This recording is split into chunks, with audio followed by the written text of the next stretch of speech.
सत्यं वदिष्यामि तान्मामवतु तद्वदारमवतु अवतु माम् अवतु वक्तारम्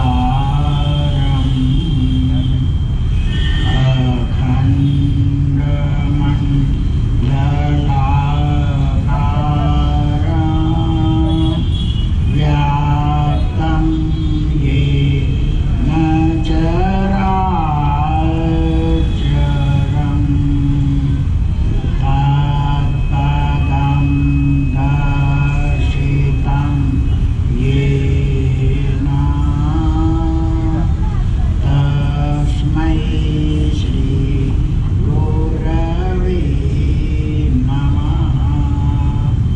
ॐ शान्ति शान्ति शान्ति।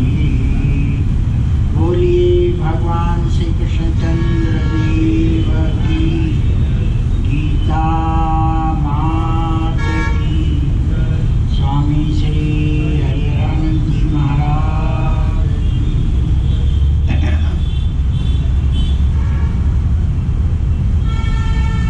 प्रतिवर्ष के समान इस वर्ष भी शिवरात्रि का आयोजन 11 मार्च गुरुवार को प्रारंभ होगा। अब तक लगभग 2 वर्ष से शिव निमित्त श्री यंत्र पूजन चल रहा था। इस वर्ष शताब्दी का ये पहला वर्ष है। 2021 100 वर्ष के बाद वापिस 1 से प्रारंभ हो रहा है और ये संवत्सर प्रारंभ हो उसके 40 दिन पहले ही ये महापर्व जिसको पुण्य काल कहते हैं और तप काल कहते हैं, कल्याण काल कहते हैं, निशा काल कहते हैं, निशीथ काल कहते हैं। ये अब की मार्च में गुरुवार के साथ त्रयोदशी और इस समय इस महाशिवरात्रि पर्व पर जो पूजन होने वाला है, जो यजन होने वाला है, वो शिव यंत्र। ये यंत्र जो एक प्रकार का कवच है, जिसको सुरक्षा कवच बोलते हैं, संकल्प कवच बोलते हैं, शिव कवच बोलते हैं, शिव महायंत्र बोलते हैं। ये चांदी से, शुद्ध चांदी से बना हुआ और धारण करने वाला है। अब तक जितनी मूर्तियां थी वो पूजन करके पूजन में रखने वाली थी, पर इस वर्ष जो यंत्र मिलेगा वो एकमात्र धारण करने के लिए है, जिससे ऊर्जा, संकल्प, पुण्यता, तपता और उसके साथ साथ निष्ठा में एकाग्रता प्राप्त होती है। इस यंत्र का पहले से ही जलाधिवास, धान्याधिवास, घृताधिवास, पुष्पाधिवास, शय्याधिवास प्रारंभ हो जाएंगे। उसके बाद फिर जैसे 11 मार्च आएगा, प्रातः पूर्वांग पूजन होगा। पूर्वांग पूजन में जो 10 दिशाओं का पूजन है, वो पूजन करके देवताओं का आवाहन स्थापन, गणपति स्मरण करके जो हमारा संकल्प, जो हमारी समस्या है, जिसे हम प्राप्त करना चाहते हैं, जिसका समाधान चाहते हैं, उसका संकल्प बोला जाएगा। और उसके बाद ही प्रातः बराबर 7:30 बजे ये पूजन महाशिवरात्रि पर्व का प्रारंभ होगा, जो 7:30 से 9 बजे तक जो प्रारंभिक काल का पूजन है वो चलेगा। फिर 9 से 9:30 स्वल्प विराम होगा और चाय नाश्ता होगा फलाहार का। उसके बाद बराबर 9:30 पौने 10 के बीच में दूसरा प्रहर प्रारंभ होगा। उस प्रहर में हम जिनके ऋणी हैं, कर्जदार हैं, जो हमारे पूर्वज हैं, कुल देवता है, कुल देवी है, तो कुल देवता, कुल देवी, षोडश मातृका, सप्तघृत मातृका, इनके पूजन के साथ साथ 9 ग्रहों का पूजन और 9 ग्रहों की आराधना और अर्चना होगी। इसके साथ उस कवच का, उस यंत्र का वापस गंध में अधिवास किया जाएगा। पहले 5 अधिवास हो चुके होंगे। ये अंतिम जो अधिवास है वो महाशिवरात्रि पर्व के दूसरे प्रहर में, अर्थात 10 बजे से प्रारंभ होगा और 11:30-12 बजे तक चलेगा। इसको गंध में स्थापित करके फिर फलाहार होगा और विश्राम होगा। फिर तीसरा प्रहर प्रारंभ होगा। उसमें इस कवच का, इस महायंत्र का उत्थापन होगा और इसकी विधिवत प्राण प्रतिष्ठा होगी। प्राण प्रतिष्ठा के साथ उसका न्यास, विनियोग, उसके जप चलेंगे। जप के बाद इस यंत्र के अंदर जब देवता प्रतिष्ठित हो जाएंगे, देवता का निवास हो जाएगा, तो मंत्रों द्वारा उसको सिद्ध करके उसके 16 संस्कार किए जाएंगे। 16 संस्कार के बाद में फिर उसका जप होगा और जप के बाद में फिर उसका राजोपचार पूजन प्रारंभ होगा। यहाँ पे तीसरा पहर पूरा होगा। चौथे पहर में इस महायंत्र के ऊपर महाभिषेक होगा और ये जो महाभिषेक है, ये महाभिषेक 11 प्रकार के जल के द्वारा होगा। एक एक जल के द्वारा रुद्री के मंत्रों का, वेद मंत्रों का पाठ करते हुए इनका स्नान, अभिषेक और पूजन होगा। फिर अब इस मंत्र में और यंत्र में दोनों की प्रतिष्ठा चलेगी। अर्थात है ये यंत्र, इस यंत्र को मंत्र के द्वारा सिद्ध करेंगे मंत्र के द्वारा कैसे सिद्ध करेंगे? जैसे हम बालक जन्मता है उसका संस्कार किया जाता है, ऐसे मंत्र का संस्कार होता है, यंत्र का संस्कार होता है। जितने अक्षर हैं, एक अक्षर से लेके लास्ट तक एक एक अक्षर की इस यंत्र के अंदर प्रतिष्ठा की जाएगी। फिर 10 प्रकार के महामंत्र हैं जो मंत्र को और यंत्र को जागृत करते हैं।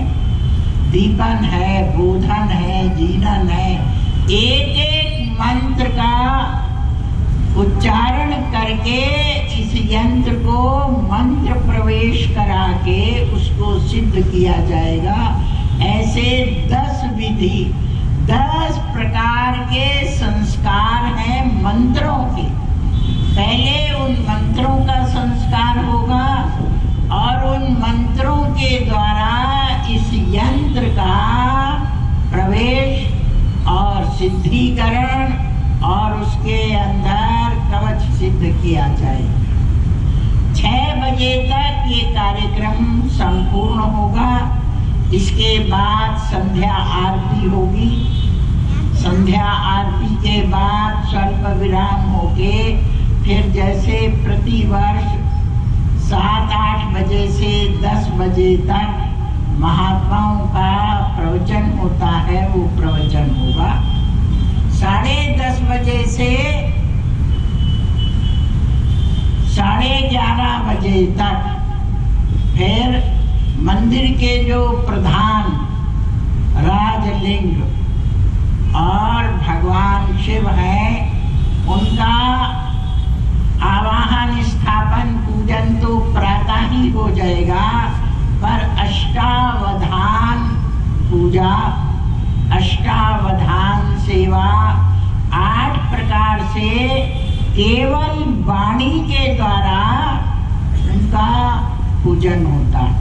वाणी के द्वारा उसमें पहले ऋग्वेद का पाठ होगा, फिर यजुर्वेद का, फिर सामवेद का, फिर अथर्ववेद का, फिर गद्य में, पद्य में, फिर घंट में, शंख में, वादन में और अंत में सारे वाद्यों के साथ, वैदिक मंत्रों के साथ आरती पुष्पांजलि होगी।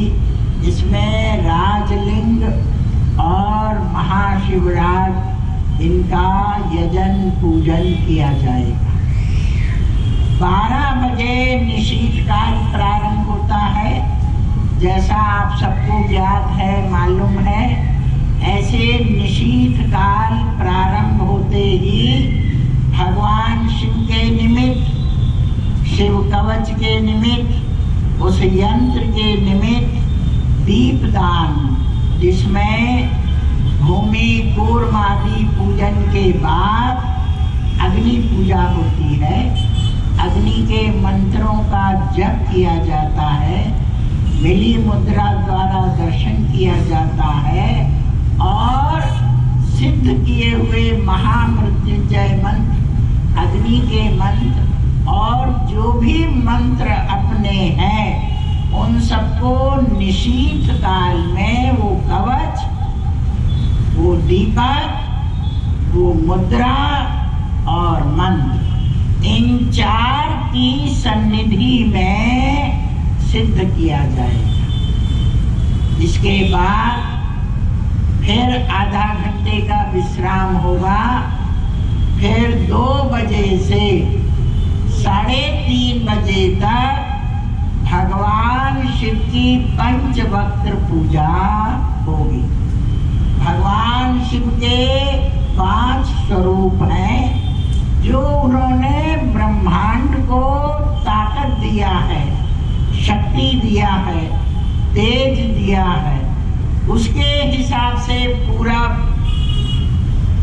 पश्चिम, उत्तर, दक्षिण और ऊपर आकाश मंडल, इन दिशाओं दिशाओं के अनुसार ही उस भगवान शिव के पंचवक्त्र के 5 नाम दिए गए हैं कि वो तत्पुरुष है, सद्योजात है, वामदेव है, अघोर है और ईशान्य। ये 5 दिशाओं में एक एक शिव का आराधन और उनका पूजन और उनका यजन और उनकी अर्चना ये 2 से 3.5 काल में 7वें पहर में होगी। 8वां पहर 3:30 से 5 बजे तक चलेगा, जिसमें शिव शक्ति का उस यंत्र में स्थापन होगा और 9 ग्रहों की ताकत उसमें प्रवेश की जाएगी।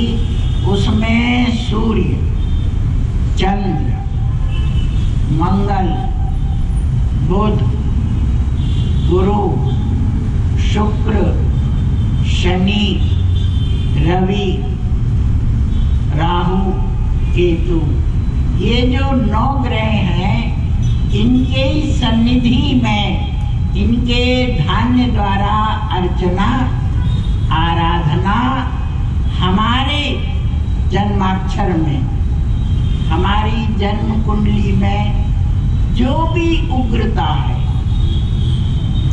जो भी दशा खराब है, जिस प्रकार का भी दृष्टि द्वारा, वेद द्वारा, युति द्वारा, एक साथ बैठे हुए राशि द्वारा, लगन द्वारा, किसी भी तरह का यदि उसके अंदर कोई भी ग्रह हमारे प्रतिकूल जाता है, उसकी शांति, उसका शमन और उसका समाधान और ग्रहों की शांति भगवान शिव कवच के द्वारा की जाएगी। उसके बाद धागे में पिरो के ये कवच हम हृदय में धारण करेंगे। ये पहनने वाला कवच है और ये छोटा सा यंत्र है जो धारण करके वो हृदय को टच होना चाहिए। दोनों तरफ से मुखार बिंद है, आगे से भी है, पीछे से भी है। एक हृदय को टच होगा, दूसरा सामने जाएगा। इसके धारण करने से मनुष्य के जीवन में ऊर्जा की प्राप्ति, तेज की प्राप्ति, संकल्प की प्राप्ति और जो भी पुण्य कर्म करें वो सद्यो जाता प्रवर्तते, तत्काल प्रवर्त हो जाए, पुण्य का फल उदय हो जाए। ऐसे ये 8 पहर की पूजा के बाद प्रातः फिर सूर्य उपस्थान होता है। आप कोई भी अनुष्ठान करो, कोई भी जप तप मंत्र जब कुछ भी करो तो शास्त्रों में उसकी साक्षी मानी गई है कि आपने किसकी साक्षी में, किसके सन्मुख होके किया, तो अग्नि और सूर्य ये 2 हमारे गवाह माने जाते हैं, ये 2 हमारे साक्षी माने जाते हैं। हम कुछ भी करें उसके दृष्टा, उसके साक्षी, उसके गवाह सूर्य अग्नि माने जाते हैं।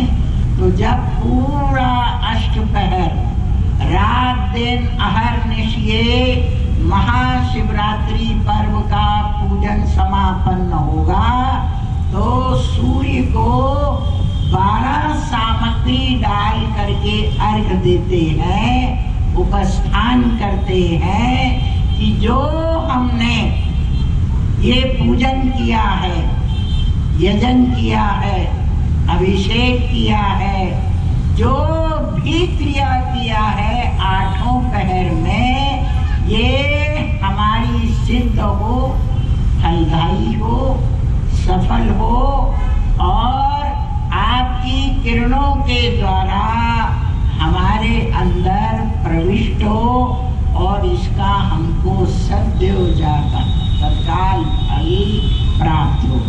इस निमित्त से सूर्य उपस्थान करके आरती करके समापन होगा।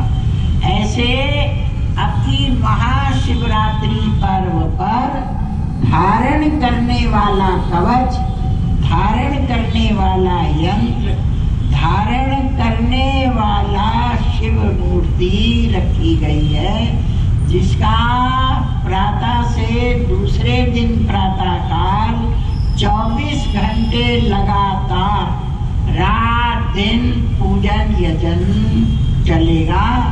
और ये कवच आपके जीवन में कहीं पर भी समस्या हो, उसको धो करके पानी में एक रात रखो और वो जल से सुबह आप स्नान कर लो, या उस जल को पी जाओ, या स्वयं जल की धारा में खड़े रह के उसके ऊपर होके जल जो आपके ऊपर जाएगा तो उसमें रोग का नाश, दोष का नाश, पाप का नाश, अपराध का नाश माना जाता है। ऐसा ये अब की महापर्व शिवरात्रि पर यंत्र कवच का, महायंत्र शिव कवच का पूजन यजन सामूहिक रूप से रखा गया है। जब ये पूजन चलेगा तो इस पूजन के चलते हुए चारों ओर 5 प्रकार के शिव की आराधना चलती है। एक द्वादश मंडल अर्थात धान्य में 12 लिंग बनाए जाते हैं, उनका लगातार एक तरफ पूजन चलता है। दूसरी तरफ जो नागेश्वर शिव हैं उनका पूजन चलता है। तीसरी तरफ जो नवग्रहेश्वर हैं उनका यजन अनुष्ठान पूजन चलता है। और चौथी तरफ पार्थिवेश्वर महादेव का पूजन चलता है। 5वां पंचवक्र में वो राजलिंग का लगातार अभिषेक चलता है। ये चारों ओर अलग अलग मंडपों में अनुष्ठान चलते हैं, तब मध्य में इस कवच का सामूहिक पूजन यजन आराधन प्रतिष्ठा ये सारी विधि चलेगी। और ये 11 तारीख को प्रातः 7 बजे प्रारंभ होगा और 12 तारीख को मध्याह्न में 12 बजे समापन होगा। ऐसे 11 तारीख का सारा दिन, 11 तारीख की पूरी रात्रि, फिर 12 तारीख का आधा दिन, ऐसे ये 1.5 दिन तक का सतत अहर्निश अनुष्ठान चलेगा।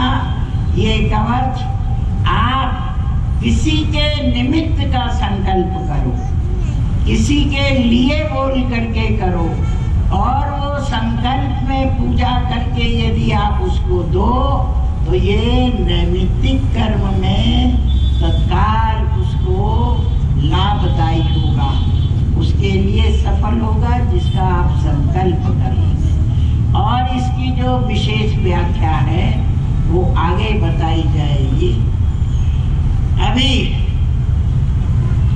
गीता में भगवान श्री कृष्णचंद्र आनंद कंद परमात्मा कहते हैं, मनुष्य के जीवन में 2 वस्तुओं की प्रधानता है। एक वस्तु है ज्ञान, एक वस्तु है कर्म।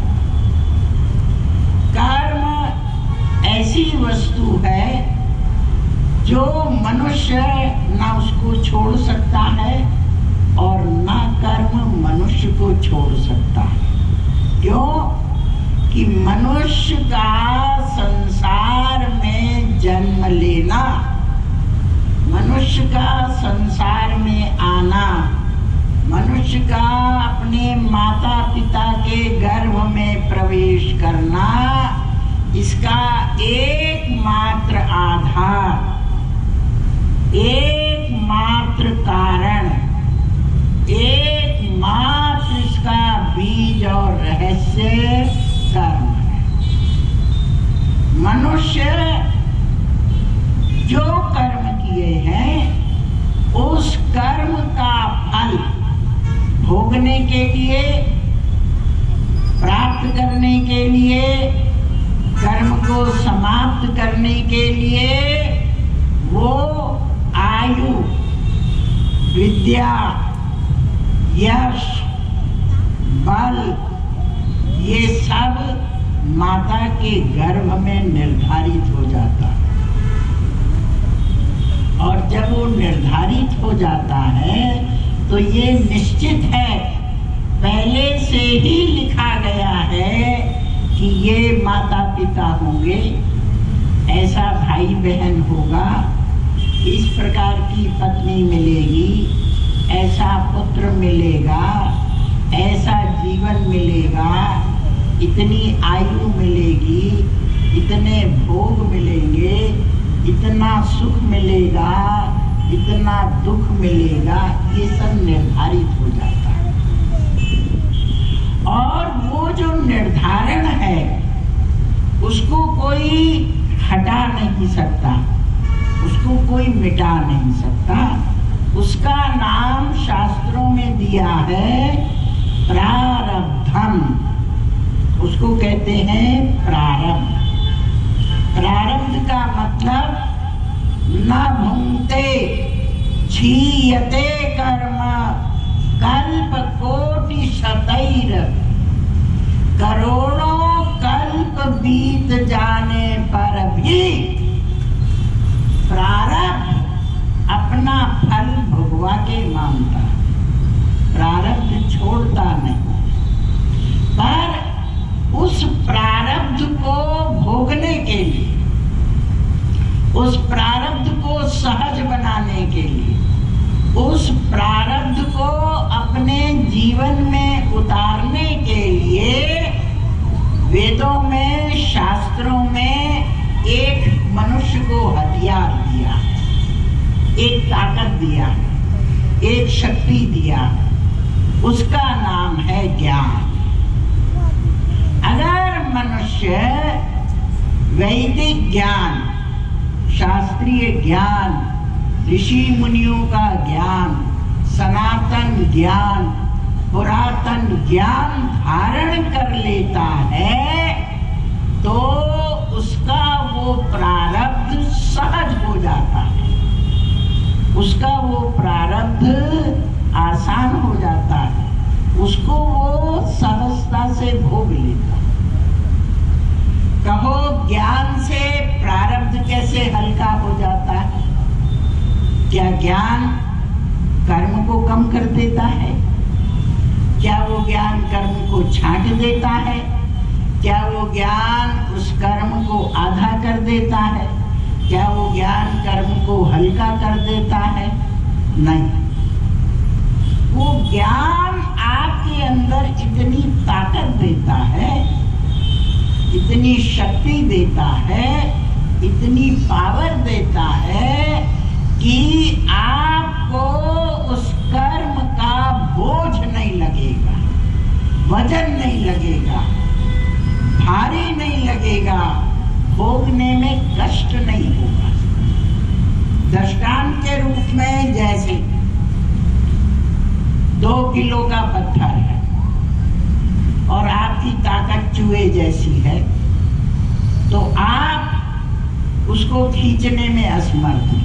आपको खींचना, आगे से पीछे से धक्का मारेंगे, खींचेंगे खींचेंगे, बड़ा कष्ट होगा, बड़ा ही कष्ट होगा। आपको पत्थर तो खींचना है, उठाना है, पर उस उठाने में आपको इतना परिश्रम पड़ेगा, इतना परिश्रम पड़ेगा कि आपका जीवन दुर्भर हो जाएगा।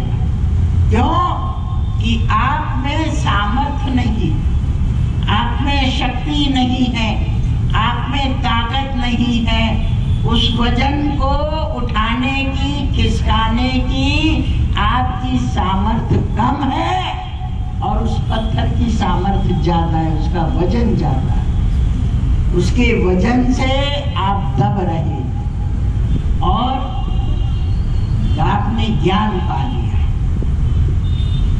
ज्ञानवान हो गए और उस ज्ञान को आपने अच्छी तरह अपने हृदय में बसा लिया तो आपके अंदर इतनी ताकत आ जाएगी जैसे हाथी की ताकत होती है। हाथी को अगर 1-2 किलो उठाना हो तो उसके लिए कोई वजन ही नहीं है, वो 1 लाख मारेगा, पत्थर लुढ़कता लुढ़कता आगे जाएगा। क्यों? ताकत की वजह से। वो उसके लिए वजन नहीं है, वो उसके लिए फुटबॉल है, वो इसके लिए खिलौना है, वो उसके लिए सामान्य चीज है। सूंड से फेंक देगा, हाथ से फेंक देगा, दूसरे पैर से फेंक देगा, लुढ़काता लुढ़काता ले जाएगा और उसको आनंद भी आएगा, उसको वजन नहीं लगेगा। क्यों? उसके पास ताकत है, क्षमता है, सामर्थ्य है। ऐसे ही ज्ञान आने पर ज्ञान में हाथी के बराबर बल, वो अपने भीतर इतना धैर्य डाल देता है, इतनी समझ डाल देता है, वो ज्ञान हमको इतना पावरफुल बना देता है। उदारता, त्याग, ज्ञान, सहिष्णुता इतनी डाल देता है, वो कर्म को खिलौना बना के देखता है। फिर ज्ञान होने से मनुष्य के भीतर ईश्वर की सत्ता, ईश्वरीय अस्तित्व, जो सूक्ष्म कारण दैवी चीजें हैं, दिव्य शक्तियां हैं, उससे उसके भीतर ऊर्जा पैदा होने लगती है। जो आस्तिकता है, आस्तिकता माने परमात्मा के प्रति दृढ़ निश्चय होना, दृढ़ विश्वास होना, परमात्मा है और मेरे पास है। इसीलिए अपने पास को मानने के लिए, अपना बनाने के लिए, अपना भीतर उसका अनुभव करने के लिए बार बार उसका मनन होता है, चिंतन होता है, ध्यान होता है, एकाग्रता आती है। वो किसके द्वारा? ज्ञान के द्वारा। अगर ज्ञान है तो वो सीधा परमात्मा से जुड़ेगा, ज्ञान सीधा परमात्मा से जुड़ेगा और जब वो परमात्मा से जुड़ेगा तो उसकी ताकत, उसकी जो शक्ति है वो अपने आप उसके भीतर प्रविष्ट होगी, अपने आप उसके भीतर जाएगी, वो अंदर बैठेगा और अंदर से ऐसा भरा पूरा रहेगा, उसमें ऐसा आत्मविश्वास आएगा कि मैं जो सोचूंगा वो ही होगा। उसके संकल्प को हटाना मिटाने की क्षमता किसी में नहीं। तभी वो भगवान कहते हैं मेरा अंतिम भक्त ज्ञानवान कहा जाता है। आर्तो जिज्ञा सुरर्थार्थी ज्ञानी जा भरतर सभा तेषां ज्ञानी नित्य युक्ता एक भक्तिर विशिष्य। भगवान कहते हैं मेरी भक्ति करने वाले एक नहीं अनेक प्रकार के लोग, पर सबकी भक्ति का कलर, सबकी भक्ति का प्रकार, सबकी भक्ति का भेद अलग अलग। कोई मेरी भक्ति किस लिए करता है? माने जो बहुत कष्ट में, संकट में, दुखी है, जिसके ऊपर शरीर का दुख है, मन का भी दुख है, समाज का भी दुख है, सब तरह का दुख है। तो जब तन मन धन और सब प्रकार का दुख पड़ता है तो अंदर से दुखी होके परमात्मा को याद करता है। वो क्यों याद करता है? इस दुख का निवारण हो जाए, ये दुख हट जाए। मन का है तो मन का दुख हट जाए, तन का है तो तन का दुख हट जाए। जो भी दुख है, मुझे इस दुख से, मुझे इस कष्ट से, मुझे इस संकट से छुटकारा मिल जाए, ये भाव रखकर, ये इच्छा रख करके, ये कामना रख करके जो हम भक्ति करते हैं या यजन करते हैं, पूजन करते हैं, अनुष्ठान करते हैं, जप करते हैं, ध्यान करते हैं, देव दर्शन करते हैं, तो वो आर्त कहे जाते हैं। आर्त माने दुखी। भक्त तो है पर दुख की निवृत्ति के लिए, कि ये कष्ट हटना चाहिए, ये दुख हटना चाहिए, ये समाधान होना चाहिए। तो ऐसे आर्त वो मनुष्य के ऊपर बोझ नहीं है, मनुष्य से सहायता नहीं मांगेंगे, परिवार से नहीं मांगेंगे, और किसी से, सीधे भगवान के पास देवस्थान में, मंदिर में जाके मूर्ति के सामने खड़े हो गए, नेत्रों में नेत्र डाल करके कि ये मेरा कष्ट नहीं है, आपका कष्ट, और इसका निवारण होना चाहिए। ऐसे आर्त लोग संकट में घिरे हुए, दुख में घिरे हुए, जब हृदय से और अनन्य निष्ठा से और एकाग्रता से उसका चिंतन करते हुए, मनन करते हुए करते हैं, तो उनकी भक्ति से उसका कष्ट दूर हो जाता है। उसके ऊपर अर्थात फिर कहते हैं, दूसरे आते हैं, इस संसार में सबसे बड़ा कष्ट, सबसे बड़ा दुख दरिद्रता है। दरिद्रता से जूझते हुए, गरीबी से जूझते हुए, धनाभाव से जूझते हुए, कि ये दरिद्रता और कोई नहीं है परमात्मा, तू दूर कर सकता है। ऐसी मन में निष्ठा रख करके, ऐसी इच्छा रख करके, पूरा परमात्मा पे भरोसा करके कि इस दरिद्रता से, इस गरीबी से हटा के और मुझे सामर्थ्यवान बना, धनवान बना, ऐश्वर्यवान बना, तेरी कृपा से मुझे ये कष्ट से निकल के सामर्थ्यवान बनना। ऐसी भरपूर निष्ठा रख करके जो भी यजन, पूजन, अनुष्ठान, व्रत, तप आदि किया जाता है, उसकी भक्ति से वो नष्ट हो जाता है, समाप्त हो जाता है। दरिद्रता समाप्त हो जाती है, गरीबी दूर हो जाती है, और धनागमन, धन वृद्धिश्च उसके जीवन में प्राप्त होती है। ये दूसरी तरह का भक्त है, जिसको अर्थार्थी बोलते हैं। अर्थार्थी।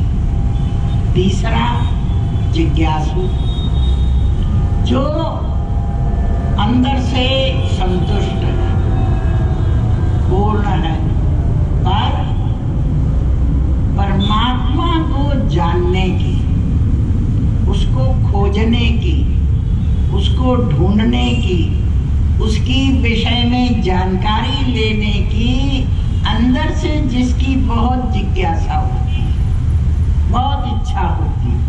परमात्मा है तो कैसा है, कहाँ है, कैसे दिखा सकता है, कैसे मिल सकता है, कैसे अनुभव में आ सकता है, कैसे साक्षात्कार हो सकता है, उसके क्या गुण हैं, क्या धर्म है, क्या वो रहता है, कहाँ रहता है, ऐसे उसको जानने की इच्छा होना, पहचानने की इच्छा होना और उसको ढूंढने की इच्छा होना कि वो कहाँ पर कैसा है, उसके विषय में खोज करना, उसके विषय में जिज्ञासा रखना, उसके विषय में आशा रखना, अपेक्षा रखना, इच्छा रखना, कैसे मिल सकता है, किसको मिला है, मिलने के बाद उसका कैसा अनुभव रहा है, ऐसी जो प्रवृत्ति रहती है वो तीसरा भक्त है, उसको जिज्ञासु कहते हैं। आरती जिज्ञासु, चौथा ज्ञानी। ज्ञानी क्या बोलता है? ज्ञान होने से उसमें पूर्णता रहती है, पराकाष्ठा रहती है, धैर्यता रहती है, अंदर तक ठंडक रहता है, उसको कभी अभाव नहीं लगेगा, कमी नहीं महसूस होगी, वो विचलित नहीं होएगा, उद्विग्न नहीं होगा, ठंडे कलेजे का बैठा रहेगा और उसमें एक निश्चय रहता है परमात्मा है और मेरे भीतर ही, मेरे भीतर ही है। मेरे भीतर होने से, मेरे भीतर कैसा है मुझे दिखाई नहीं देता, तो देव मंदिर जाता है, वहां उसके एक एक स्वरूप को देखता है। ऊपर से कैसा है मुकुट, फिर मस्तक कैसा है, फिर ललाट कैसा है, फिर भौएं कैसी है, नेत्र कैसे है, नासिका कैसी है। जो मूर्ति का स्वरूप है वो सोचता है क्या ऐसा मेरे भीतर आएगा, क्या मुझे ऐसा दिखाई देगा, क्या मुझे स्वप्न में दिखाई देगा। ऐसे चिंतन करते करते करते करते उसको ऐसा एहसास होता है कि मेरे भीतर जो भी है, चाहे वो सगुण स्वरूप में हो चाहे निर्गुण स्वरूप में हो, पर वो मेरे भीतर विराजमान है। और जब मेरे भीतर है तो ज्ञान के द्वारा उसके जो प्रधान गुण हैं, जो प्रधान लक्षण है, जो प्रधान उसके धर्म है, सच्चिदानंद रूपो हम, सच्चिदानंद, सत चित आनंद। सत का मतलब जिसको झूठा नहीं सिद्ध कर सके, जिसका कभी विनाश नहीं हो सके, जिसको कोई हटा नहीं सके, जिसको कोई मिटा नहीं सके, ऐसा उसके होने का जो निश्चय है वो इतना प्रखर रहता है, इतना सत्य और इतना सॉलिड हृदय में रहता है, वो है और मेरे भीतर है ही है और वो सत्य। ये उसका पहला जो विश्वास है वो बैठता है सत्यता के ऊपर। दूसरा आता है चित।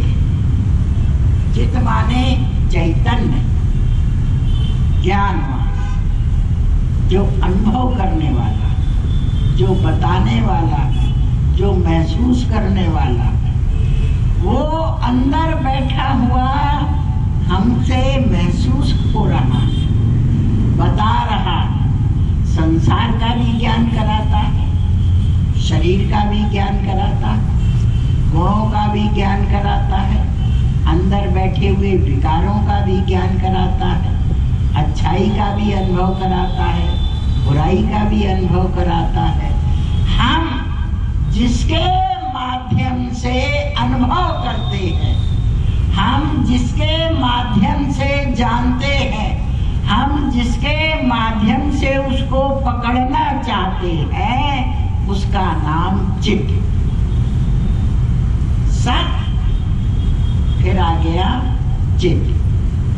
तीसरा आनंदम ब्रह्मेति विजाना, आनंद स्वरूप, सुख देने वाला, आनंद देने वाला, प्रकाश देने वाला है, ऊर्जा देने वाला है, प्रसन्नता देने वाला, सफलता देने वाला।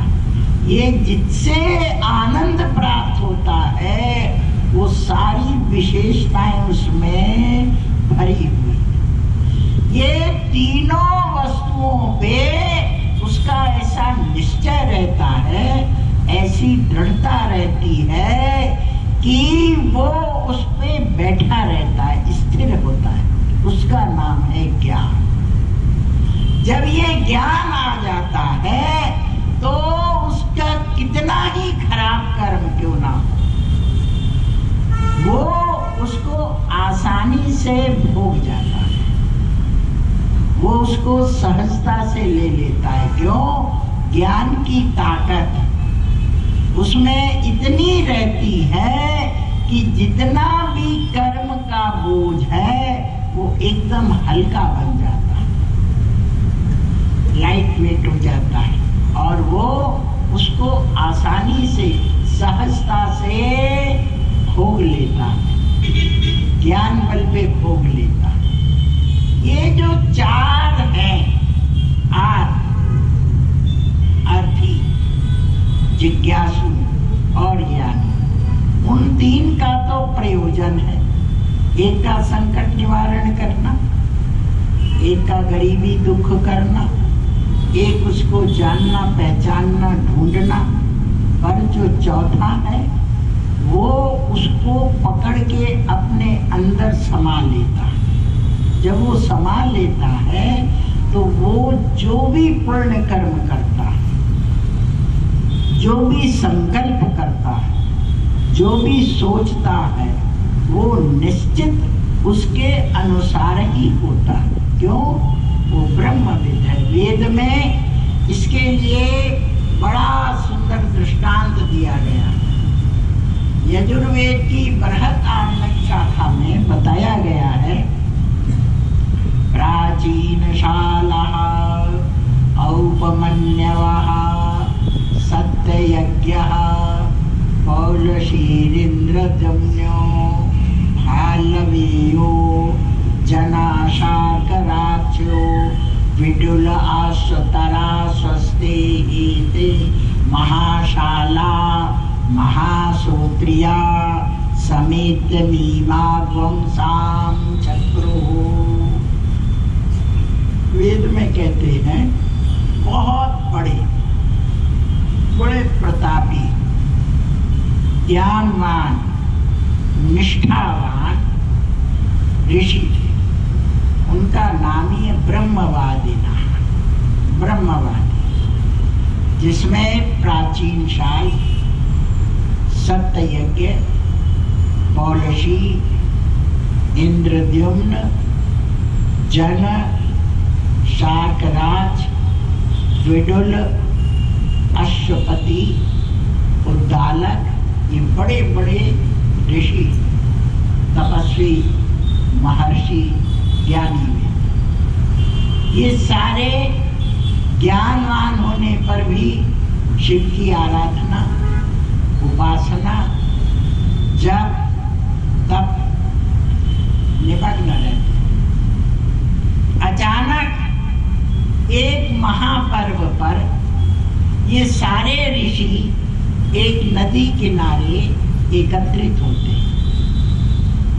और सभी नदी में उस महापुण्य काल में स्नान करके बाहर आते और अपनी अपनी निष्ठा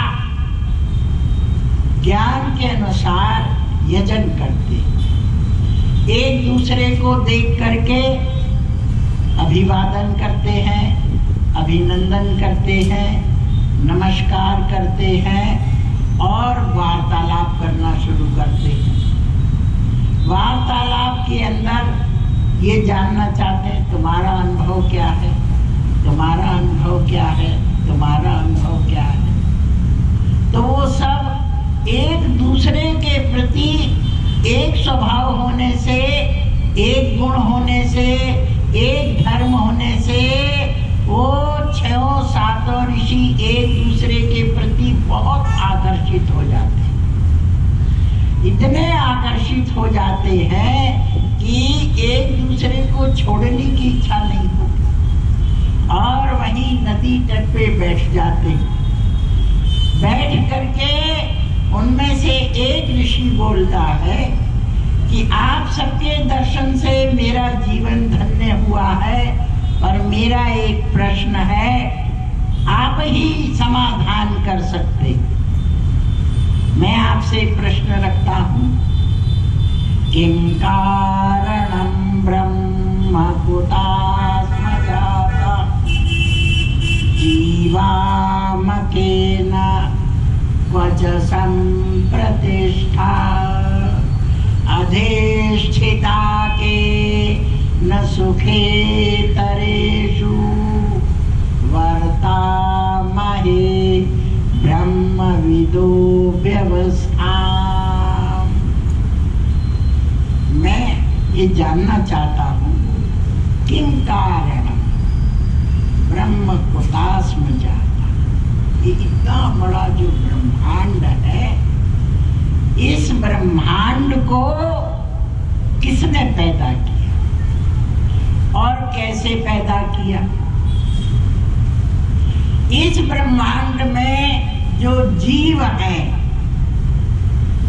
जीवाम के, ये सारे जीव जो जीवित हैं, जो जीवन यापन कर रहे हैं, ये किसकी ताकत से, किसकी शक्ति से, किसके सामर्थ्य से ये सब जीवन व्यतीत कर रहे हैं। इनमें भी कोई बहुत सुखी है तो कोई बहुत दुखी क्यों है, कोई बहुत ज्ञानवान है तो कोई महामूर्ख क्यों है, कोई बहुत सुखमय जीवन व्यतीत कर रहा है तो दूसरा क्यों अति दुख में। इसका कारण क्या है। फिर दो विषय हैं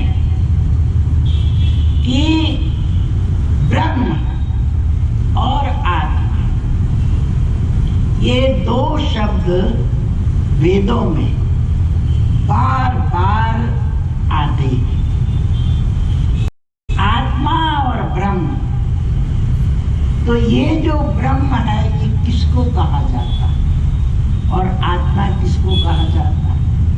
आत्मा ब्रह्म के बीच में ही एक तीसरा शब्द आता है जिसका नाम है ईश्वर। उसी में ही महेश्वर बोला जाता है, फिर उसी में ही मायापति बोला जाता है। तो ये सब किम कारण, इसका कारण क्या है वो मैं जानना चाहता हूँ, वो मैं समझना चाहता हूँ, इसकी उत्पत्ति समझना चाहता हूँ। और अभी तक जो मैं सोचता हूँ, जो समझता हूँ, मुझसे मेधावी, मुझसे ज्ञानवान, मुझसे ज्यादा अनुभवी, मुझसे ज्यादा अच्छी तरह आत्मा और ब्रह्म को अंतर तक गहराई से देखने वाले आप सब मुनि लोग हैं, आप सब ऋषि लोग हैं। मैं इस विषय में आपसे जानना और समझना चाहता हूँ कि सबसे पहले मुझे इसका कारण, इसका रहस्य और ये मेरे पूछने का समाधान आप बताएं। अब इसके आगे का प्रसंग कल होगा। आप सब हमारे साथ साथ गुरु प्रार्थना बोलेंगे और उसके बाद तभी प्रस्थान करेंगे।